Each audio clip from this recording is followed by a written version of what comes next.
Well, it's that time of year again, and I'm headed back into the mountains of Union County, Tennessee. Now, if y'all don't know nothing about this old place, I look forward to this every year, getting back in these old mountains, just to get away from it all. And the ones that don't know what I'm talking about, where Chuck Swan is.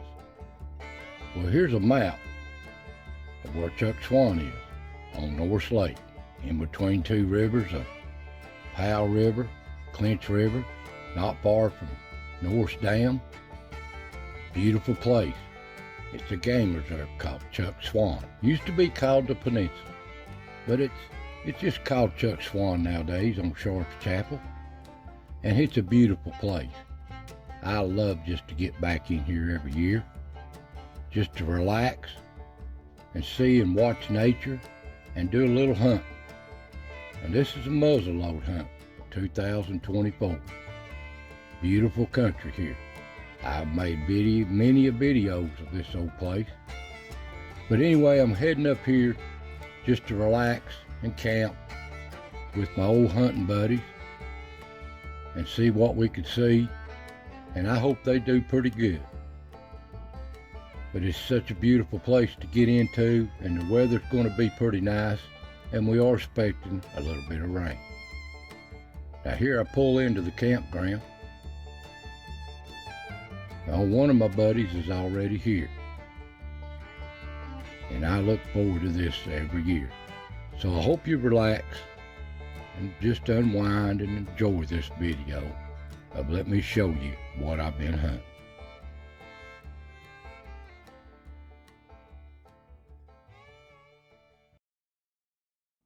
Well, after we got in here and got set up, seems like you always got to work the problems out on camping when you get started. But all things work out in the long run. And set up, build us a good fire, and just relax. Just relax. But you got to hear these other generators going on.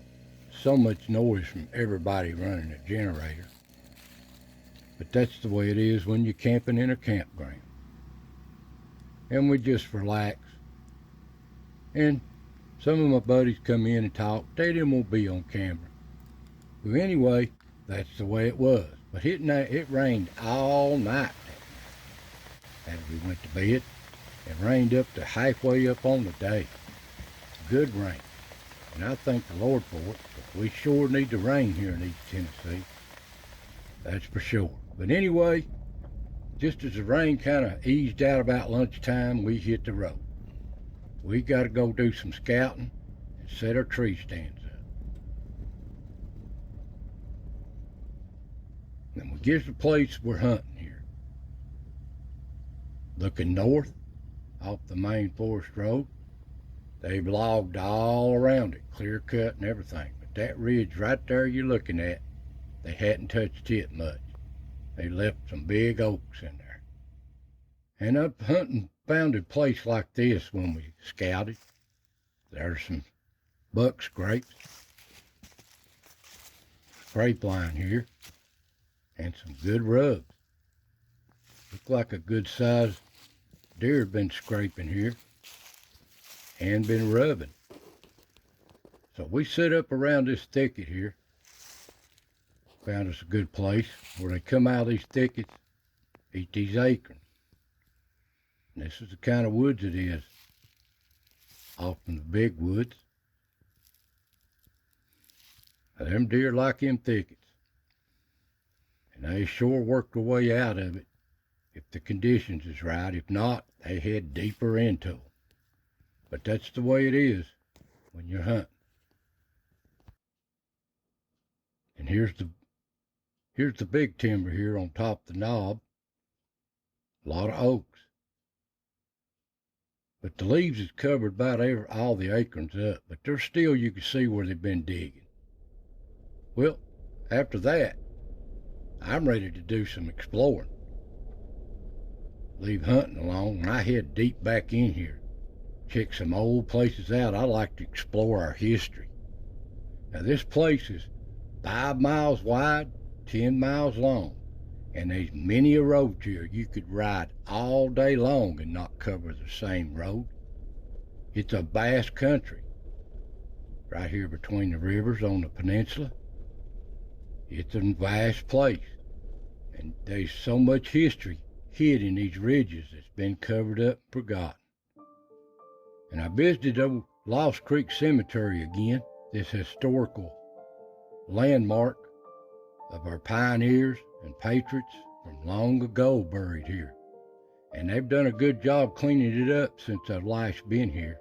I'd have to give Union County Restoration Bunch a hats off. And I find old stuff like this that's hidden off these roads and these ridges that nobody knows about. History being forgotten. Being forgotten. And old trees, I'll show you here in a video next week of all these places that I found and explored. Even these old trees, historical places that nobody knows about. But that's next week. So we head on back, and it's kind of breaking up in the evening. A little bit of sunshine here and there, and I'll show you a good sight here, looking north over Powell River, the lake, North Lake. Beautiful country. It is so vast. But I can't do a lot of walking like I used to, that's for sure. Such a beautiful place. We head on back to camp, and you see late in the evening, before opening morning, a lot of people's come in here camping. And they come in all during the night too before opening day. So we just build us a good dinner and a bit good fire and just relax, talk to our friends. And I met a lot of good people here that knowed me from the channel, come over and talk to me. And I sure appreciate all of them. God bless every one of them. And we just sit and relax, tell stories. I thought about telling some stories, but too many generators going. I didn't even hear all that background. But anyway, guys, we really relaxed here, and I enjoyed it. Next morning, we were up here in this line, and they opened the gate at 5:30. That's when they opened it. And it's kind of like, reminds me of like a bass tournament blast off. Everybody's lined up trying to beat everybody to that spot. But I don't care. If somebody's on my spot, I'll just move off to the side. But it's kind of hard when you got a tree stand set up. But that's the way it is in these reserves, game reserves. There's 650 people hunted here. It's a quota hunt that you get dropped for. This is the muzzleloader hunt of 2024. And we're on our way past the ranger station. Well, anyway, we get in the woods, get set up for daylight. Sun starts creeping up over the ridges, and I just relax. Hear an old owl in the background. Just love to be out in these woods. I always have and I always will.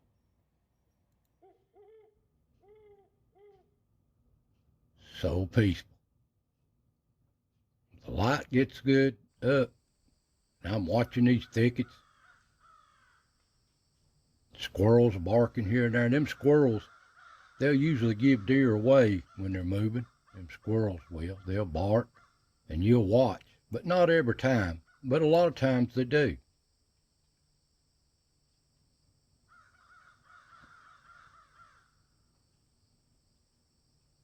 Now, a couple hours after daylight, I did manage to see a few does. Snapped a picture at them right quick, but that's all I seen opening morning was a couple of does, no bucks. Don't know where they was at. But after that, the wind kind of got up on top of these ridges. It got kind of cold too, but that's the way it is hunting. So we stood it as long as we could up till afternoon and headed out. And hunted this way for 2 days. And I stopped here at the ranger station and seen them checking in deer. Here's a little old spike. And people say, oh, they ain't no big deer over there. Well, this is something my buddy filmed the day before season 2 years ago. Look at the rack on that monster. This is at Chuck Swan. Now, they've logged this area since then, but we hunted that deer for 2 days and never seen him again, and yet to see him yet again. They don't get old being dumb. But anyway, here in the late afternoon is what was checked out at Chuck Swan on the second day. First day was 18. I reckon a total of 24 all told was checked in by that night. So we head on back to camp, fix us something to eat, and just relax. Talk to my buddies. And my buddies listening to the old ball game. They wasn't too happy on that one. But we had a good time, and I really enjoyed myself being here. Just to relax and get away from this rat race. So there you go, guys. There's my hunt and getaway for about 4 or 5 days, just relaxing in these woods. So I hope you enjoy this video. Turn in next week, and I'll show you some of these old sites of this area. So I want to thank you for watching. God bless, and I'll see you next time.